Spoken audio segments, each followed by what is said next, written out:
लोकसभा चुनाव में हरियाणा में बीजेपी के प्रति जाट वोटर में उठे हुए विरोध के तूफान ने एक ऐसी पार्टी की किस्ती डुबोने का काम कर दिया है जो किसानों की सबसे बड़ी शुभचिंतक पार्टी मानी जाती थी। हम बात कर रहे हैं इनेलो की। इनेलो के लिए 2024 का लोकसभा का चुनाव बेहद खराब नजर आ रहा है, क्योंकि इस चुनाव में जाट वोटरों ने उससे मुंह फेरने का काम कर लिया है। वैसे तो 2019 के चुनाव में भी आईएनएलडी को जाटों का समर्थन नहीं मिला था, लेकिन उस समय परिवार की पार्टी में विभाजन होने और जेजेपी के उभरने के चलते अभय सिंह चौटाला अपनी पार्टी के ग्राफ को मेंटेन करने में नाकाम रहे थे। लेकिन इस बार दुष्यंत चौटाला के खिलाफ में जाट वोटरों के भारी गुस्से के बीच में अभय चौटाला ये उम्मीद कर रहे थे कि उनकी पार्टी की वापसी हो सकती है। लेकिन हरियाणा के जाट वोटरों में इस बार बीजेपी की इतनी ज्यादा खिलाफत थी कि उन्होंने अभय सिंह चौटाला की पार्टी की तरफ देखने का मन नहीं बनाया। हालात को सुधारने के लिए और अपनी पार्टी के सिंबल को बचाने के लिए अभय सिंह चौटाला ने कुरुक्षेत्र के महासंग्राम में खुद भी चुनाव लड़ने का फैसला लिया। लेकिन ये फैसला उनके लिए अच्छा साबित नहीं होता नजर आ रहा है, क्योंकि वहां पर उनके वोटों की संख्या 1 लाख से नीचे रहती हुई दिख रही है। यानी जो अभय सिंह चौटाला कुरुक्षेत्र में चुनाव जीतकर 6% वोटों के साथ अपनी पार्टी का सिंबल बचाने के लिए बेहद मुश्किल लड़ाई लड़ रहे थे, तो उसमें वो हारते हुए नजर आ रहे हैं। 5 लाख वोटरों वाले जाट और सिख समुदाय ने कुरुक्षेत्र सीट पर अभय सिंह चौटाला की कोई भी अपील और दलील पर ध्यान नहीं दिया। उन्होंने सिर्फ बीजेपी के नवीन जिंदल को हराने के लिए वोटिंग की, जिसके चलते ज्यादातर वोटरों ने अभय सिंह चौटाला का साथ नहीं दिया। महज 30 से 40% जाट वोटरों ने ही अभय सिंह चौटाला का साथ निभाया, लेकिन ये साथ नाकाफी था। और यही वजह रही कि अभय सिंह चौटाला न सिर्फ अपनी जमानत गवा रहे हैं, बल्कि बाकी की 6 सीटों के ऊपर भी इनेलो के प्रत्याशियों की जमानत जब्त होती हुई नजर आ रही है। अभय सिंह चौटाला के लिए ये चुनाव बेहद नुकसानदायक साबित हो सकता है, क्योंकि लगातार 3 चुनाव हारने के चलते उनकी पार्टी का सिंबल भी जा सकता है, फ्रीज हो सकता है, ओपन हो सकता है। यानी कि अभय सिंह चौटाला के लिए लोकसभा चुनाव बड़ी मुसीबत लेकर आ रहे हैं। अभय सिंह चौटाला के लिए ये राहत की बात हो सकती है कि उनके भाई और भतीजे की पार्टी जेजेपी की हालत उनसे भी खराब है। जेजेपी और दुष्यंत चौटाला दोनों की दुर्गति हो रही है और उनको महज 1% वोट कहिए या 1 लाख वोट कहिए मिलते हुए नजर आ रहे हैं। उनके मुकाबले में आईएनएलडी को लगभग 3 गुना वोट ज़्यादा मिल रहे हैं, लेकिन इतने वोटों से आईएनएलडी का गुजारा नहीं होता है, इतने वोटों से उनका सिंबल नहीं बचता है।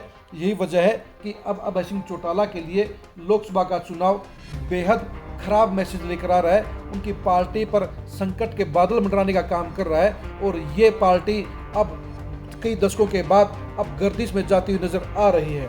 अभय सिंह चौटाला ने कुरुक्षेत्र के चुनाव में इसलिए एंट्री मारी थी कि उनको ये लगता था कि 5 लाख सिख और जाट वोटर उनके साथ लामबंद होंगे। किसानी के मामले पर विधानसभा छोड़ने वाले और किसानों के आंदोलन में सबसे ज्यादा मदद करने वाले अभय सिंह चौटाला को इस बात की कतई उम्मीद नहीं थी कि किसान और जाट उनसे मुंह फेर लेंगे, उनको एक मुश्त समर्थन नहीं देंगे, सिख वोटर उनका साथ नहीं निभाएंगे और दूसरी किसान जातियां भी उनके साथ नहीं खड़ी होंगी।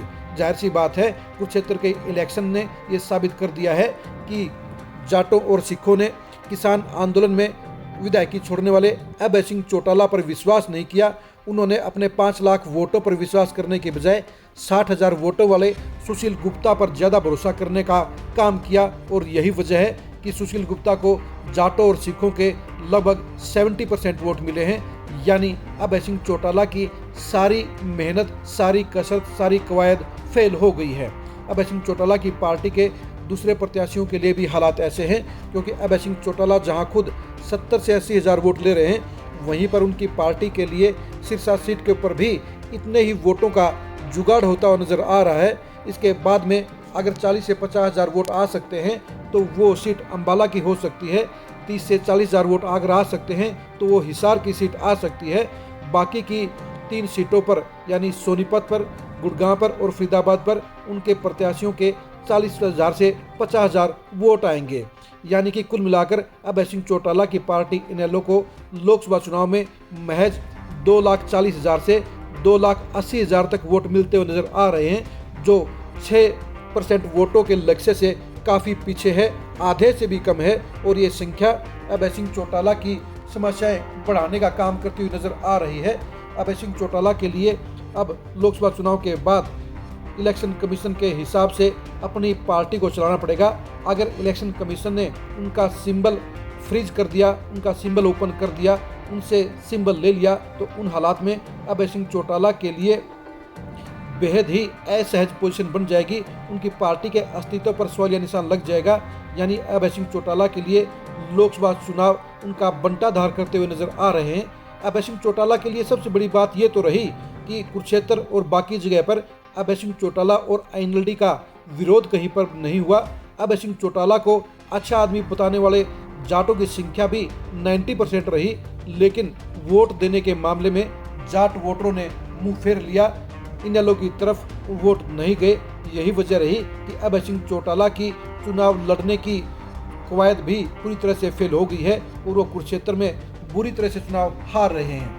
यही वजह है कि अब लोकसभा चुनाव के बाद में अभय सिंह चौटाला के लिए अपनी पार्टी का अस्तित्व बचाना बेहद मुश्किल हो जाएगा।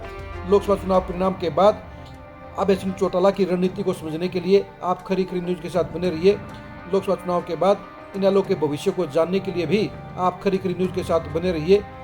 प्रदेश की पॉलिटिक्स में अगले 3 महीनों में होने वाली उठक पटक को जानने के लिए भी आप खरी खरी न्यूज के साथ बने रहिए।